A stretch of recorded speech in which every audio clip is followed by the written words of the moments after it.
Laser Stuhl, previously known as Moshe Eliezer, was born on August 19th in 1930. I grew up in the small town of Sighet, Transylvania, what is now Romania. It was beautiful and in the Carpathian Mountains, where there were many rivers and forests. We suffered harsh weather with very long, cold, snowy winters. Sighet was a very poor town that consisted mainly of religious Jews. I am the youngest of 4 children, with 2 brothers and 1 sister. I live with them, my father, a tailor, and my mother, a homemaker. We lived in 2 rooms together.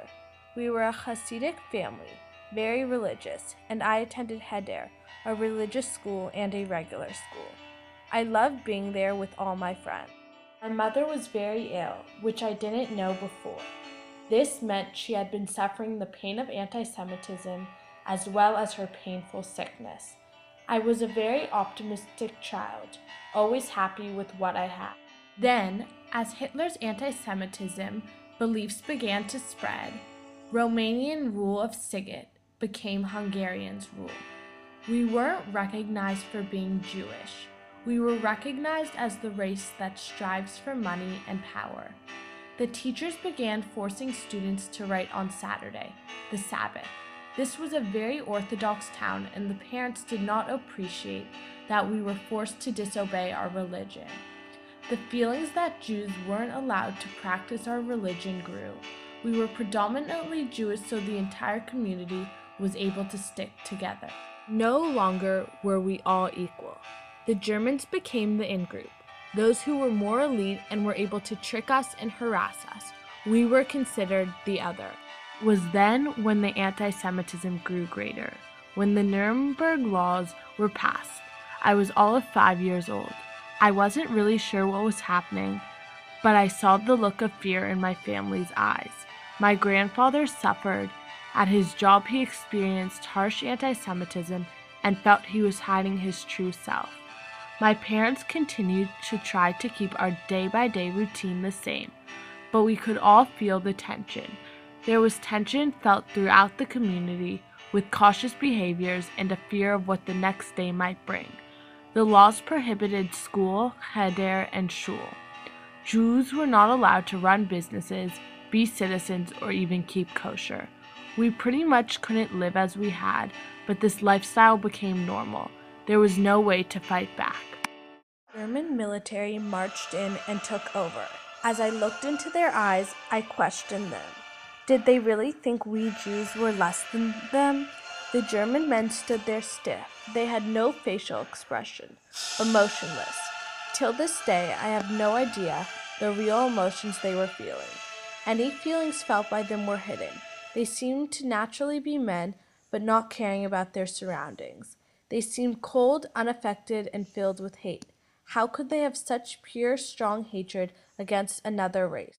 I could tell that their only image of us were one that had large noses, plump lips, ugly old faces, and were large.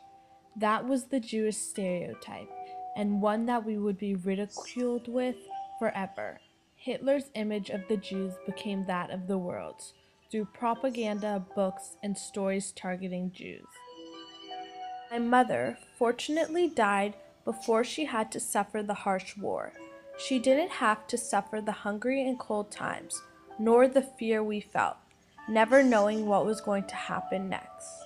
As the Germans took over and laws tightened even more, the Hungarians and Germans beat the Jews, and there was always something else happening to the Jews. There was turmoil constantly, and it became impossible to sleep at night from the fear that the war was so near. As well, we had heard of the Evian Conference, and knowing so many countries agreed with the anti-Semitism was crazy. I was shocked to realize the Nazis must have used very good strategies of manipulation to make the world trust and believe his beliefs. The Jews were unneeded and weaker. Soon after, we heard the drums, the signal that there was something happening and we were to gather for an announcement.